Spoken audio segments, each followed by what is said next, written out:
800 taon sa nakaraan, may isang maunlad at advanced na kaharian ang nagahari sa mundo ng One Piece. Ito ay ang Great Kingdom. Sa ilalim ng pamumuno nito, lahat ng lahi mula sa iba't ibang panig ng mundo ay nagawang mabuhay ng mapayapa at maunlad. Isa sa mga leader o figura ng kahariang yan ay si Joy Boy, ang pinakaunang Sun God Nika. Kaso nga lang, may 20 hari mula sa iba't ibang kaharian ang nagsama-sama ng puwersa at nilabanan ng Great Kingdom na ito. Nagkaroon nga ng malaking digmaan sa pagitan ng dalawang puwersa at sa huli, natalo ang Great Kingdom ni Joy Boy. Ngayong araw, pag-uusapan natin kung sino-sino kaya itong mga naging kakampi ni Joy Boy doon sa malaking digmaan na naganap sa Void Century. Ang pinakauna sa ating listahan ay tiyak na isa sa pinakamalapit na naging kakampi ni Joy Boy, ang Wano Country. Ang bansang ito ay tahanan ng isang malakas na fighting force na expert sa paggamit ng espada, ang mga samurai. Nakita natin ang lakas ng grupong ito sa Wano Arc kung saan ang mga normal nilang sundalo ay kayang makipagsabayan doon sa mga Devil Fruit users ng Beast Pirates. Pati ang mga Marines ay nire-respeto ang lakas ng samurai kaya hindi nila masyadong pinapakialaman ng bansang ito. Pinapamunuan ng Wano Country ng Kusuki family bago pa ang Void Century. Sila ang pamilya na umiimbento ng kasanayan ng pag-ukit sa mga poneglyph. Normally, halos imposible kasing sumulat sa poneglyph dahil sa sobrang tibay ng mga batong ito. Kahit pa mga bomba ay hindi ito kayang gasgasan, pero nakagawa ang Kuzuki family ng paraan para umukit dito. Noong malapit nang matalo ang Great Kingdom, naisip nila na importante na gumawa ng mga kasulatan para i-preserve ang mga importanteng kaalaman na gusto nilang iparating sa mga susunod na henerasyon. Dito na nila ginamit ang mga poneglyph. Gumawa sila ng 30 poneglyph na ipinakalat nila sa iba't ibang sulok ng mundo. Ang 26 na poneglyph na ito ay naglalaman ng mga importanteng detalye tungkol sa Void Century, kasama na ang lokasyon ng 3 ancient weapons. Ang natitirang 4 naman ay naglalaman ng lokasyon ng Laugh Tale kung saan nag-iwan ng isang importanteng kayamanan si Joy Boy. Noong natapos na ang digmaan, ipinagkatiwala sa Kuzuki family at Wano ang 2 importanteng bagay. Ang una ay isa sa 4 na road poneglyph at ang pangalawa naman ay ang ancient weapon Pluton. Para protektahan ng mga kayamanang ito, pati na rin ang sibilisyon nila mula sa world government, isinara ng Kuzuki family ang Wano mula sa mundo. At sa nakaraang 800 years, nanatili silang nakasara habang hinihintay ang pagdating ng susunod na Nika. Ang susunod naman na naging kakampi ni Joy Boy ay ang Mokomo Dukdam o Ming tribe mula sa zoo. Ang mga Mings ay mga nilalang na hugis hayop na may kakayahang magsalita at nagtataglay ng superhuman na pisikal na abilidad. Meron silang lakas, bilis, endurance at recovery rate na higit sa mga normal na tao. Meron rin silang natural na kapangyarihan na maglabas ng kuryente mula sa kanilang katawan na tinatawag nilang elektro. Pero ang pinakamalakas nilang alas ay ang kanilang sulong form. Kapag meron ngang full moon ay kaya nilang mag-transform sa form na ito at na-enhance palalo ang malakasan nilang mga abilidad. Noong Wano Arc, nakita natin ito noong ginamit ng 2 Mink leaders ang sulong form para tumalo ng 2 Yonko commander, si Jack ng Beast Pirates at si Perospero ng Big Mom Pirates. Tiyak na naging malakas na fighting force itong mga Minks noong Ancient War, lalo na tuwing full moon. Noong natalo na ang Great Kingdom sa giyera, ipinagkatiwala sa kanila ang pangalawang road poneglyph. Bago na naman tayo magpatuloy, huwag mo munang kalimutang mag-like ng video natin at kung nag-e-enjoy ka sa mga ganitong klase ng video tungkol sa One Piece, mag-subscribe ka na sa ating channel. Balik naman ulit tayo sa zoo. Isa rin sa mga naging kakampi ni Joy Boy ay ang pinagkakapatungan ng syudad ng mga Minks, ang higanting elepante na si Zunisha. Ipinanganak nga siya higit 1,000 taon na ang nakakaraan at noong Void Century, naging kakampi siya nila Joy Boy at ng Great Kingdom. Kaso nga lang, meron daw siyang ginawang matinding kasalanan. At dahil sa kasalanang ito, ang naging parusa niya ay ang pagbitbit sa likod niya ng sibilisasyon ng zoo at ang paglalakad ng tuloy-tuloy ng ilang daang taon. Hindi rin niya pwedeng depensahan ng kanyang sarili kahit na atakihin pa siya unless bigyan siya ng pahintulot ng isang tao na kaya siyang maintindihan. Noong zoo arc nga ay nakita natin itong mangyari noong nagising ni Momonosuke ang kakayahan niyang marinig ang voice of all things at nagawang kausapin si Zunisha para payagan itong protektahan ng mga Minks laban kay Jack. Bukod pa dito, isa pang mahalagang papel ni Zunisha ay siya lang rin ang may kakayahang bumukas ng mga higanteng pader ng Wano para mairabas ang ancient weapon Pluton. Hindi pa pinayagan ni Momonosuke ito na mangyari pero kapag dumating na ang tamang panahon, tiyak na babalik si Zunisha para ilabas ang Pluton. Isa pang naging kakampi ni Joy Boy ay ang Fishman Island. May 2 lahi sa kaharian na ito na nabubuhay ng magkasama. Ang una ay ang mga fishmen. Sila ay kalahating tao at kalahating isda. Kadalasan ay meron silang kamay at paa ng tao at iba't ibang parte ng isda katulad ng matatalas na ngipin, matatalas na ilong at hasang. Gaya ng mga minks, ang mga fishman ay may taglay rin na supernatural na lakas at bilis lalong-lalo na kapag nasa ilalim sila ng tubig. Iyong pangalawang lahi naman sa Fishman Island ay ang merfolk. Kalahating tao at kalahating isda rin sila, pero medyo ibang itsura nila mula sa fishman. Kadalasan ang upper body nila ay tao at ang lower body naman nila ay palikpik ng isda. Hindi sila kasing lakas ng mga fishman, pero higit sila na mas mabilis na lumangoy sa tubig. Meron din silang kakayahan na makipag-usap sa mga isda at humingi ng tulong mula sa kanila gamit ang mga sound waves. Bilang isang lahi na madalas inaapi ng mga tao, hindi na siguro nakakagulat na naging kakampi ang Fishman Island ni Joy Boy, ang Warrior of Liberation. Ang Fishman Island ay lugar ng tatlong importanteng bagay mula sa Void Century. Ang una ay ang ancient weapon Poseidon, isang mermaid princess mula sa royal family na may kakayahang mag-summon at mag-utos sa mga makapangyarihang Sea Kings. Pangalawa ay ang pangatlong road poneglyph. Kaso nga lang, hindi nila ito naprotektahan dahil 25 years ago, nanakaw ito mula sa kanila. At ang pangatlo naman ay isang historical poneglyph. Sa historical poneglyph na ito natin nalaman na 800 years ago, nangako raw si Joy Boy na gagamitin ang kapangyarihan ni Poseidon at ng malaking barkong Noah para gawin ang isang importanteng bagay. Hindi nga niya lang ito natupad. Pero nangako siya na sa hinaharap raw ay may darating upang tuparin ang pangakong ito. Kaya inalagaan ng Fishman Island ng Noah habang hinihintay ang taong ito. Ang susunod naman ay ang mga higante ng Elbaf. Ang mga giants ay may taglay na matinding laki, lakas at durability.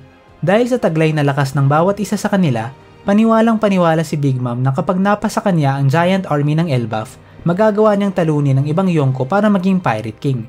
Dahil sa kanilang pagkakaiba sa mga normal na tao, malamang ay naka-experience rin itong mga giants ng discrimination at pang-aapi mula sa mga tao katulad ng mga fishman. Kaya malamang na naging kakampi rin sila ng Warrior of Liberation na si Joy Boy. Pagkatapos ng Buster Call sa Ohara, tinulungan ng mga Elbaf Giants si Jaguar D. Sol na ipunin iyong mga natitirang libro at dokumento tungkol sa Void Century. Dinala nila ito lahat at pinotektahan sa Elbaf. Malaki rin ang tsansa na iyong natitirang huling road poneglyph ay matatagpuan rin sa island na ito. Sa Egghead Arc naman, dumating ang Giant Pirates upang sunduin ang Straw Hats at mukhang kilala nila si Nika at alam nila ang koneksyon nito kay Luffy. Ito rin siguro ang dahilan kung bakit kaalyado ng mga Giant si Shanks, dahil pare-pareha silang nag-aantay ng pagdating ng susunod na Nika. Ang susunod naman ay ang Nefertari family mula sa kaharian ng Alabasta. Sa simula ng Ancient War, kasama ang Nefertari family sa 20 kingdoms na lumaban sa Great Kingdom ni Joy Boy. Pero nagmumukha nga na sa gitna ng gyera, sekretong tumulong ang pamilyang ito kila Joy Boy. Kaso nga lang, hindi ito naging sapat at natalo pa rin ang Great Kingdom. Pagkatapos ng digmaan, iyong mga royal families mula sa 20 kingdoms ay lumipat na nga sa Marichua para maging Celestial Dragons. Pero iyong reyna ng Nefertari family na si Lily ay hindi pumayag at mas piniling bumalik sa kaharian niya. Hindi nga lang ito natuloy dahil nung pabalik na dapat siya sa Alabasta ay bigla siyang nawala. Sabi ni Imo, si Lily raw ang may kagagawan kung bakit naipakalat ang lahat ng poneglyph sa buong mundo. Hindi nga lang niya sigurado kung pagkakamali lang ba ito o sinadya talaga. Meron ring iniwang sulat si Lily sa kanyang pamilya na ipinapasa sa bawat bagong henerasyon ng Nefertari family, kung saan inuutusan niya ang kanyang angkan na protektahan ng mga poneglyphs. Isinulat niya rin ang pangalan niya bilang Nefertari D. Lily, revealing na parte rin pala siya ng D-Clan. Naiwan naman sa kaharian nila ang isang historical poneglyph na naglalaman ng lokasyon ng ancient weapon Pluton at matapat itong pinangalagaan ng Nefertari D family. Susunod naman ang mga Lunarians. Bago pa naitatag ang Marichua ng mga Celestial Dragons ay ang mga Lunarians raw ang kinikilalang Diyos sa taas ng Red Line. Meron silang malalaking pakpak, puting buhok at kayumangging balat. Napakalakas ng lahi nila dahil meron silang mga physical properties na hindi nakikita sa ibang species. Una, kaya nilang gumawa at kumontrol ng apoy. Tapos kapag umaapoy naman yung likod nila ay nagiging invincible sila sa karamihan ng atake, kahit pa mga Conqueror Haki coated na atake ni Zoro. Kapag namatay naman ang apoy, bumababa na yung durability nila pero bilang kapalit, sobra naman silang bumibilis. Dahil sa pagka-overpowered ng mga katangiyang ito, ginamit ni Vegapunk ang DNA nila para gumawa ng mga perfect soldiers, ang mga Seraphim. Hindi na ako nagtataka kung isa ang mga Lunarian sa elite units ng Great Kingdom nung panahon nila Joy Boy. Dahil napakalaking banta ang taglay nilang lakas, inubos sila ng world government to the point na si King na lang ata ang natitira. Pero alam natin na ipinapasa nila sa kanilang descendants ang istorya ni Joy Boy dahil mismong si King ay kilala ito at nag-aantay sa pagbabalik nito. Ang susunod naman ay ang mga Sky People na nanggaling sa buwan. Meron ngang lahi ng mga Sky People na naninirahan sa buwan ilang libong taon na ang nakakaraan. Meron silang mga pakpak at taglay na advanced na teknolohiya. Pero dahil nagkulang na yung resources sa buwan, lahat sila ay bumaba sa Earth. Merong 3 tribo ang lahing ito at lahat sila ay tumira sa iba't ibang lugar sa Earth. Ang mga Burkans at Skypians ay nagsettle sa dalawang magkahiwalay na Sky Island, habang ang mga Shandians naman ay mas bumababa pa at tumira sa isang island sa Blue Sea, ang Jaya Island. 800 years ago, ang Shandians nga ang isa sa mga pinakamalakas na kingdom noong panahon na yon. Kaso nga lang noong Ancient War, inatake sila at winasak ng world government at maliit na tribo na lang ang natira. Pero kahit na natalo sila, naprotektahan pa rin nila iyong pinakayaman nila, which is iyong Golden City of Shandora na naglalaman ng maraming ginto at artifacts ng kultura nila. Pero ang pinakaimportanteng yaman na naiwan sa kanila ay isang historical poneglyph na naglalaman ng lokasyon ng isang ancient weapon, ang Poseidon. Sa 3 race na bumaba sa Earth, sa tingin ko nga ay itong Shandians lang talaga ang naging parte ng Ancient War sa Void Century dahil sila nga lang kasi yung nasa Blue Sea. Habang nasa Sky Island naman yung dalawang race at malamang ay hindi nagalaw o naabot ng kaguluhan sa baba. Susunod naman ang Tontata tribe na mula sa Tontata Kingdom. Ang Tontata ay grupo ng mga duwende na naninirahan sa Greenbit Island malapit sa Dressrosa. Maliit lang sila pero may taglay na lakas na hindi akma para sa kanilang liit. Lagpas 900 years ago sa nakaraan, inalipin sila ng Don Quixote family na noon ay royalty ng Dressrosa. Dahil dito, sa tingin ko, isa sila sa mga grupo na pinalaya ni Joyboy kaya tiyak na naging parte rin sila ng Great Kingdom pati na ng Ancient War. Sa kasamaang palad, natalo nga sila. Buti na lang pagkatapos ng digmaan, umalis ang buong Don Quixote family sa Dressrosa para maging Celestial Dragon sa Marichua. Iyong pumalit naman na Deku family ay naging maganda naman ang trato sa mga Tontata at nagkaroon nga ng mapayapang ugnayan sa pagitan ng Tontata Kingdom at Dressrosa sa nakalipas na 800 na taon. Nagkaroon nga ng deja vu sa kasaysayan dahil ilang taon lang ang nakakaraan, bumalik na naman ang Don Quixote family sa pamumuno ni Doflamingo at ibinalik ang pang-aalipin sa mga Tontata. Buti na lang ay dumating ulit ang pangalawang Sun God Nika at pinalaya ulit sila. Ang sunod naman ay ang mga Buccaneers. Ang mga Buccaneers ay isang race ng malalaking tao at sa unang tingin nga ay napagkakamalan nga silang normal na tao lang. May taglay silang superhuman strength at kakayahang tumanggap na maraming damage sa katawan. Itong lahi daw nila ay may ginawang malaking kasalanan laban sa world government at dahil dito, inubos at hinunting sila. Ang kilala na nga lang natin ngayon ay si Kuma at iyong tatay niya, pero kahit sila ay inalipin pa noong nalaman na Buccaneer sila. Sa lahat ng lahi sa One Piece, sila ay iyong may pinakamaraming alam tungkol kay Nika. Dahil nga itong impormasyon na ito ay pinapasa nila sa mga anak nila tulad ng nakita natin kay Kuma. Noong nakita niya si Luffy ay naghinala agad siya na ito ay si Nika, kahit hindi pa nito na-awaken ang kanyang Devil Fruit. Dahil sa tiwala ng mga Buccaneers sa pagbabalit ng Warrior of Liberation, never silang nawalan ng pag-asa kahit na grabe pa iyong naging pang-api sa kanila. Ang susunod ay ang misteryosong Family of D. Hanggang ngayon ay hindi pa talaga natin alam ang ibig sabihin ng pangalang ito. Iyong ancestors ba nila ay related talaga sa dugo o itong D ba ay parang title lang na pinangalan nila sa kanilang sarili?